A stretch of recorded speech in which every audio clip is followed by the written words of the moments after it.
And so as we go, one of the things we have to do is to hear from families. We have to hear what your circumstances have been, what your experiences have been.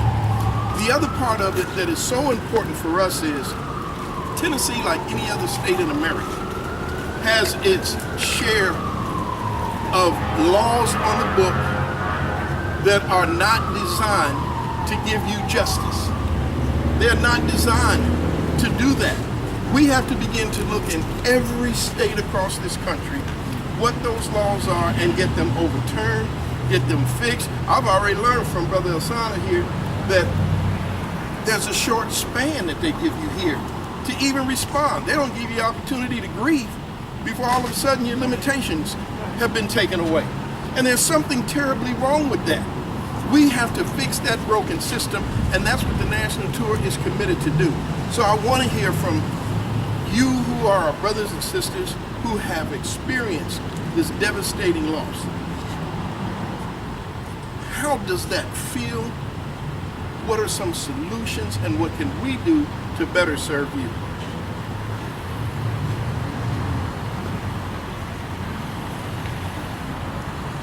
Who wants to take that? Sister Tyann, always so quiet. Bless your heart. Yeah, I cry real easy, that's what I'm saying. That's all right. But for us, it's just been like so heartbreaking to live each day without my son. Like, he thought he was the man of our family, like, to take care of us, to make sure we were okay, help raising his nephew, his children, his siblings, and it has just left us devastated. Derek's dad was so depressed after losing him that he just had a heart attack last week and died. Just so sad and just couldn't cope with the loss of his son. It's just hard. Like, we don't get over it. We live every day in pain. We live in fear. I live in fear for my grandsons, black men coming up. My granddaughters even. No respect for what they do to us. Even our lawyer took from us and played us and never did anything that he was supposed to do. But he took advantage of us and made us all these promises and told us all these lies, and then none of it was true, and nobody cares. Like, it was just okay what he done, you know? They just don't know how hard it is every day to go without your child, and to know that, you know, when you have a child, you don't think that the people who are supposed to protect them are going to take their lives from them.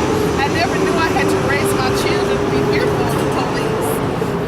I never knew that that would be the person who took my son's life away from us without a care, without remorse, without anything. Like, I just can't explain the pain that I feel every day. I almost died myself a couple months after Derek died because I was so hurt, depressed, and upset. I was in Vanderbilt for 2 months. They didn't even expect me to pull through. I don't know if it was a dream I had during surgery, but when I woke up, I was crying like I am now. And I told the nurse I was with my son, and I felt myself being pulled from him. But he kissed me and said, "Mama, I love you, but you can't come with me right now." And I just felt like he was there the whole time I was in the hospital. And I didn't want to make it after this. I prayed and asked God to please let me go. Just let me go. I was tired. But I'm still here fighting for Derek. And maybe that's what my fight is, because I have to fight for him. He wrecked here. The bike went airborne all the way to where my car was. What? Yeah, his body flew. Yeah, but let me tell you something. But he flew off the bike. The bike is on the ground going this way. But all these weeds were laying this way, back towards the street. Okay, let me think about that. So you said he landed there, was going this way. Right. So he had to. Right. They're saying his body came off the bike and he flew, He flew over there 150 feet. Where the car is. All this was grown But up. his and bike stayed here?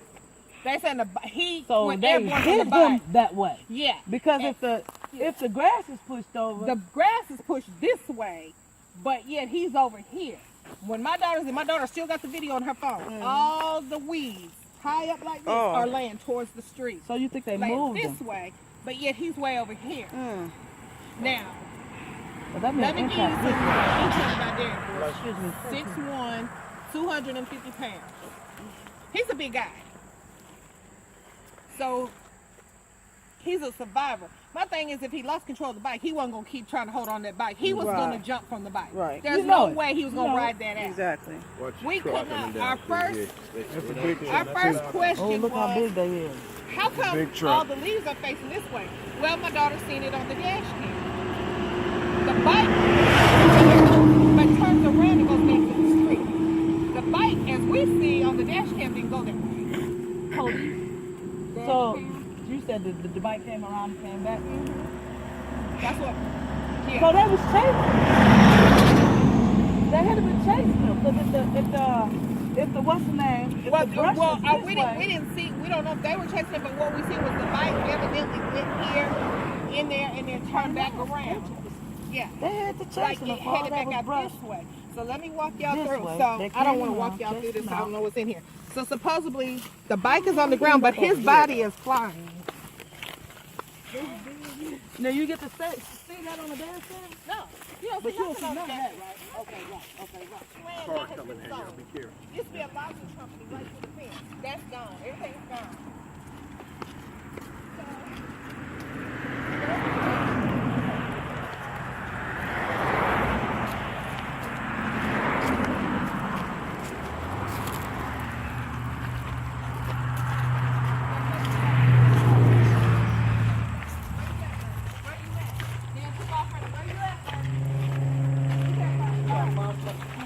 Turns the car around to face this way.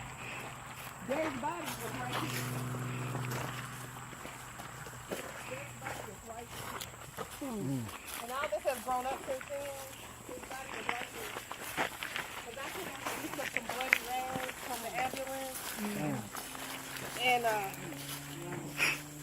okay, so let me tell you where the bike was found. Okay, I'm looking at your picture. Oh, he hit these trees right here, wrapped around them, and then landed on the ground right here. Now that's what they said. Yeah. So Yeah. no, they about shot them down, trees So- down, make it look broke. Okay, That's all so they did. Bet you. his bike is found down here. But I'm saying they The bike was even farther? Bike is about in there.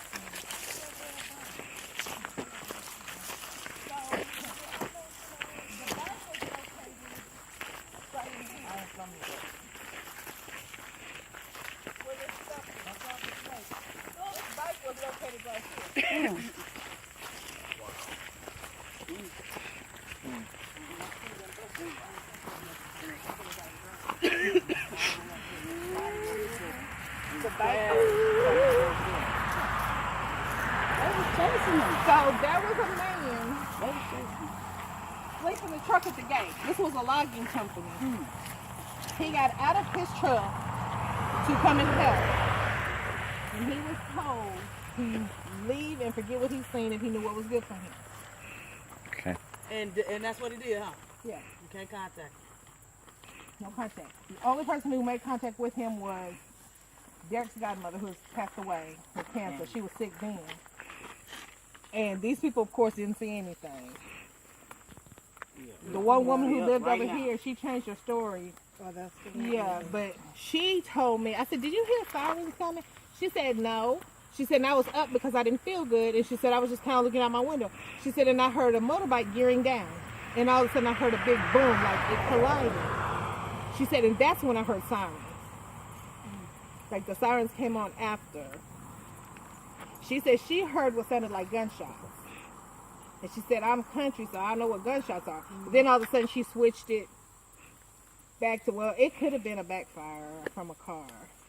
Was this highway patrol police involved, or was it county? Tennessee State Troopers. Okay. Yeah. Okay.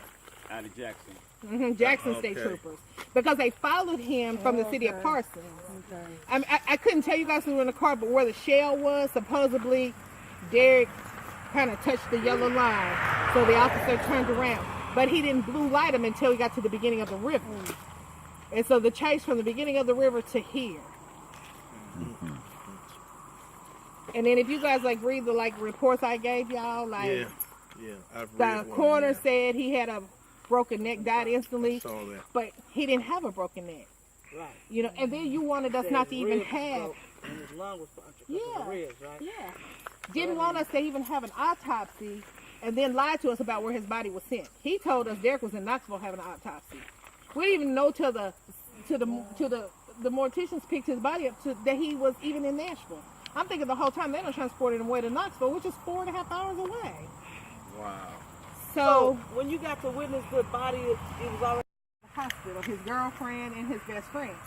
And they said, my daughter said when she seen her brother, she just laid on top of him and was like, wake up, just please wake up. And she said, Mom, I was rubbing him, just Derek, please wake up. She said, I couldn't feel his leg. Yeah. She said his leg was completely flat. And she said she felt the other one and it was there, but this leg was flat.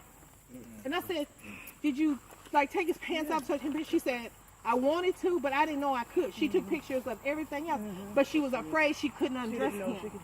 She wanted to undress him. I don't know. She could have, because at that point, and his dad was there to say, my daughter can't, but she didn't know.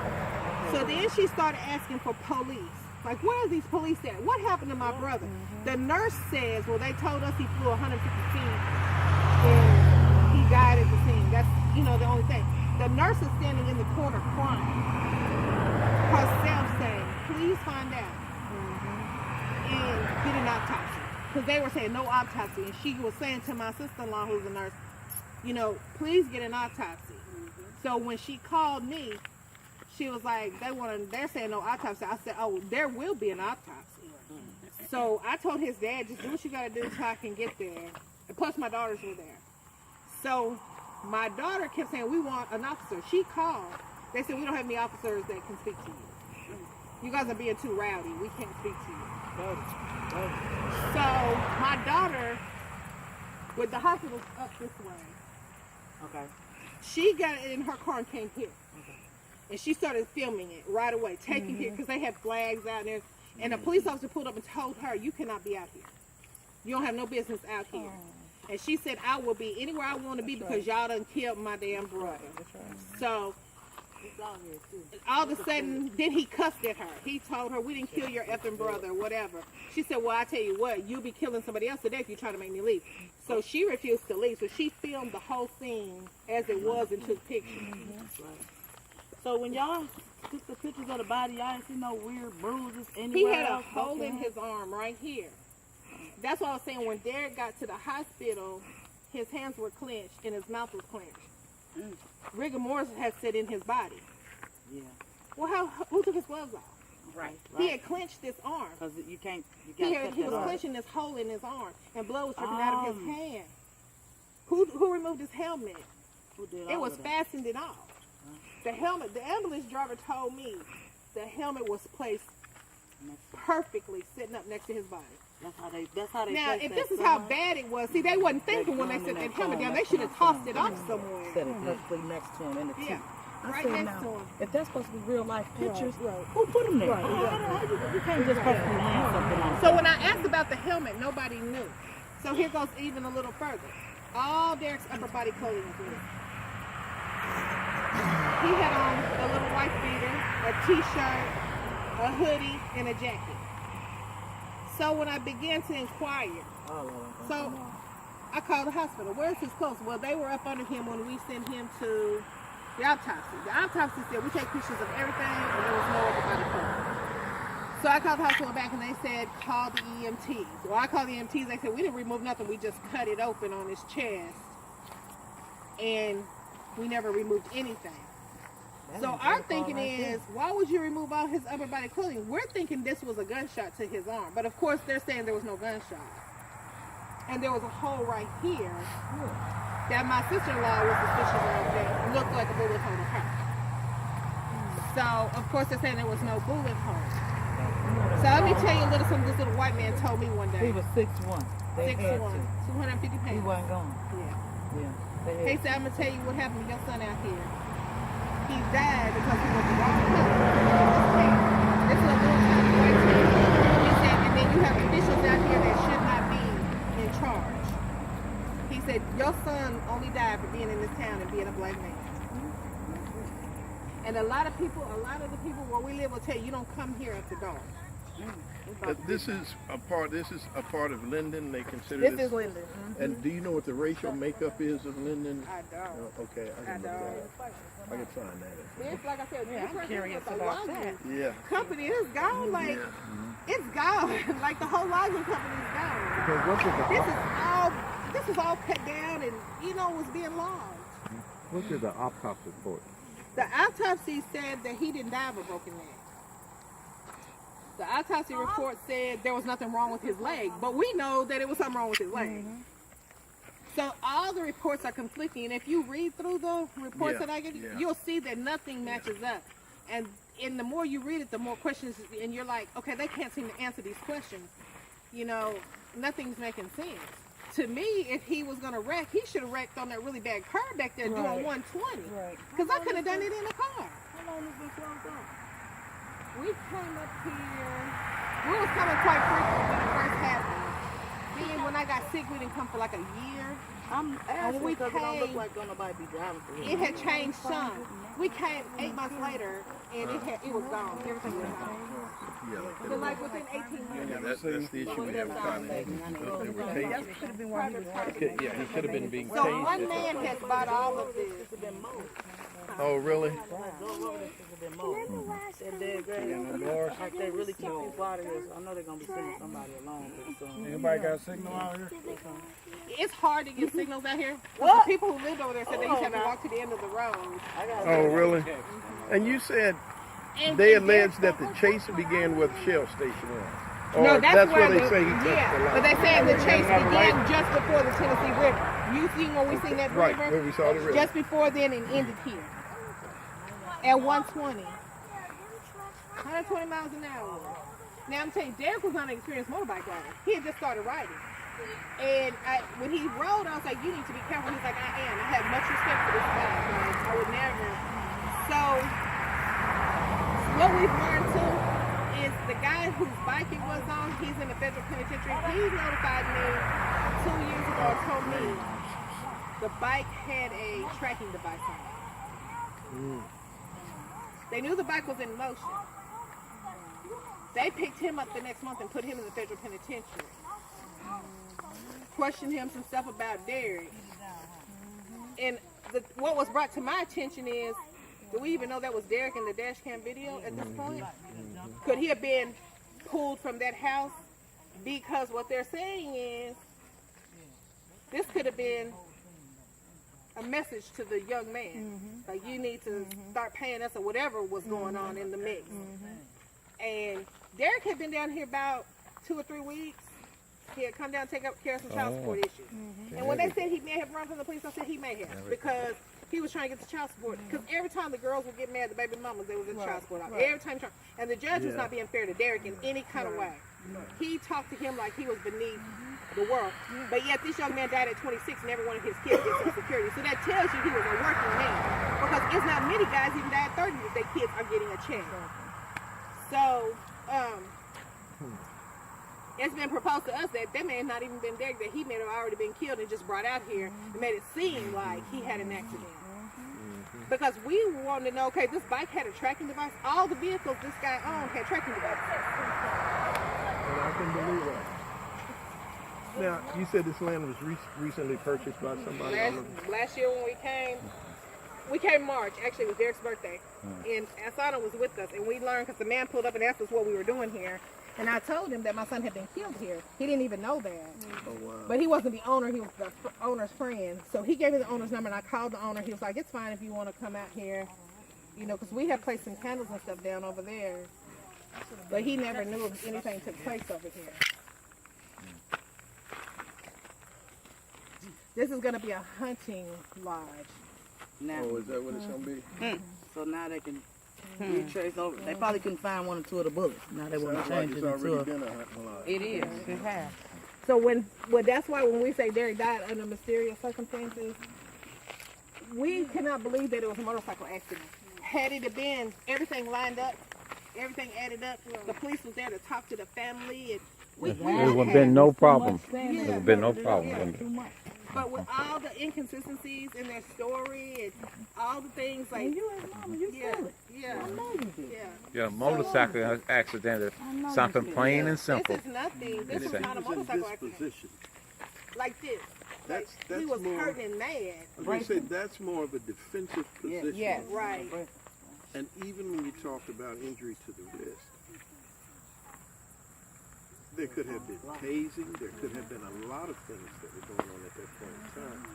So in the autopsy report, I can't remember. I read it originally when you sent me a copy of the paper. I can't remember if there was holes noted by the coroner on any other part of his body. I think there was one in the back of his head.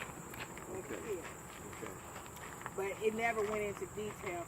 I just feel like one cover up led to the next cover up. Yeah. And that's exactly what happened. But I just wanted you guys to see what we see. A lot of times people are like, are you sure this was an accident? And it just, the story just doesn't make sense. So you wasn't able to get no lawyers or nothing? We had a lawyer. His name is Joe Bellis.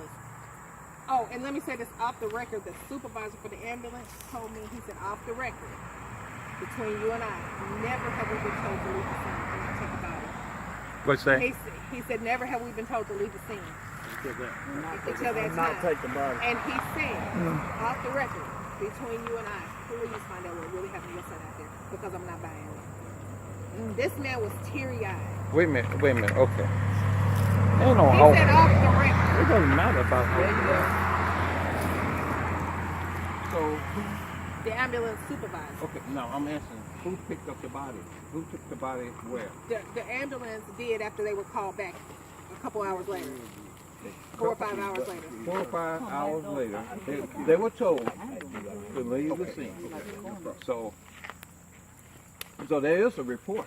Yeah, I have. Wait a minute. There is a report that shows that after the ambulance arrived at a certain time, and they went back to Well, where... they were allowed. Well, let me say this so you guys are. They told him just make sure he's dead. So instead of using, like, I have a heart condition, and all leads have to be on. They only use 3 leads. Missing, if all the leads were on, you would have got a better reading. They pronounced him dead off of 3 leads. He may not have been. And then I said, you guys can try to resuscitate him. No, they told us just to go, just to leave. Now you need to have your lawyer take those statements. Well, let me tell you about the lawyer. So he's calling us. He wants this case. He's going to do this, that, and the other.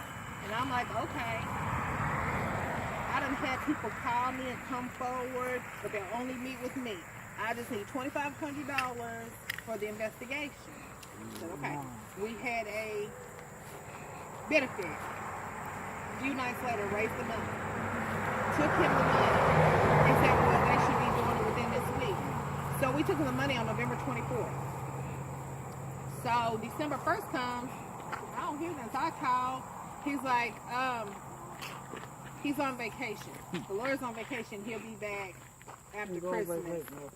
After we paid him. We gave him $3,100. So he makes contact back with me around the first of the year and say, yeah, the investigator decided he didn't want to take the case because he didn't want to go against the police officer being a former police officer himself. So around that time, I started getting sick. I wound up in the hospital. So I don't know anything that's going on at this point. Like, touching base with him was probably 7 months. Because I was sick. Going back to what I was saying. So there's record that they come here to this site, did whatever they were allowed to do, then they left. And then they keep distributing records. When they come back to the site, and when they pick them up. That's something somebody don't need to answer to. Well, the lawyer, that's what I was saying about the lawyer. He cost us our day in court. He never filed the paperwork, never done anything. So our time came and went because, and let me say this, on September 1st, I dismissed him. So I went to talk to some other lawyers because I'm finding out he ain't talked to nobody, he ain't done nothing, he ain't Filed nothing. That's and what nobody my else was lawyer paid. did. He was like, it's too late. Like, We caught you know, it it's on the 29 day we days. was supposed to be in can't court. take the case. We Because tried you don't hear everything nothing. we could to They find don't. somebody else. You don't hear nothing, and of course you don't know how they But work. in the meantime, Because he they hadn't never been filed addicted. anything, done anything. On the day that my son's case was supposed to be brought up, that's the day we found out. Make it so crazy. We had just, I wonder why we ain't heard them. Let's go inquire at another lawyer. He said, y'all know y'all was supposed to be in court today? He like, what? He like, yeah, right now. He like, you want me to put the paperwork in? We like, hell yeah. Fired him right there on the spot. Because hadn't we fired him at that moment, it was over with. He never filed our paperwork. It was over with. He never done That anything. was April 3rd. Ethics charges need to That be was filed against you. April We 3rd. just now are getting our money back almost 3 years later from this lawyer, What's the attorney's name? Joe Bella. That was, and he was from, well, what From state? Columbia. I think he went to school with a lot of their Columbia, Tennessee. Where they're from. So, yeah, it's all in the ambulance reports. We got 2 ambulance reports. We got a coroner report, an autopsy So report, wait a minute. a police report. McCoy, you didn't tell me she can't open that basket up? She can, right? She just got to call it something else, right? That's the 1823 that expired, right? Yeah, and also, if it can be determined that there's more evidence, that there's something new that they didn't have before, also that other guy to take a look at it. I'll give you the information. And I'm going to meet with him when we get back. Right. Yeah, Mike. And let's see what we can do to get that re-looked at. And I'll give y'all some copies. Did I give Yeah. you last time? No. What? I'll give you a copy of the other reports, like the traffic reports. Okay, no, we don't have Okay, that. I'll give you. I got it in the car. Too much. So It ain't over. It ain't over. this is our nightmare every day. And as you can see, we definitely have no closure. There's no closure. Like, we don't even know. And then I will say this, in the pictures, my daughter, I can't look at the picture, so I'll tell you guys that too. It looks like a shoe print on his shoulder and on his face. And then his teeth was covered in dirt, almost like somebody stuck dirt in his mouth. Hey, And we just think that, like, you know, you think about your child right out there begging for his life. You know what I'm saying? It's like, I don't know. don't go to the doctor. Don't go to the doctor. Come back. Come back. Okay. We'll get him. Yeah, man, that's some wicked shit.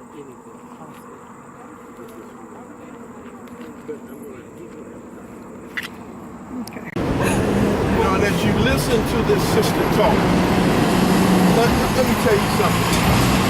We have been hurt by those who are supposed to be helping us. I just heard that.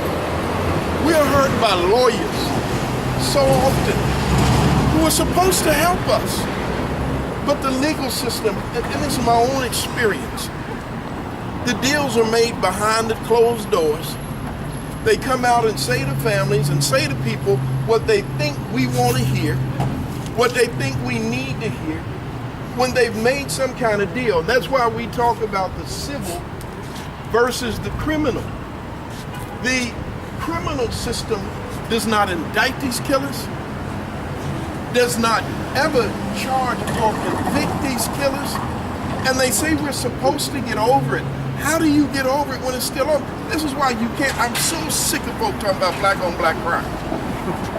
This is crime at its highest level when the folk, because one of the things about whether it's white, because white folk commit crime in their own neighborhood. You commit crime where you live.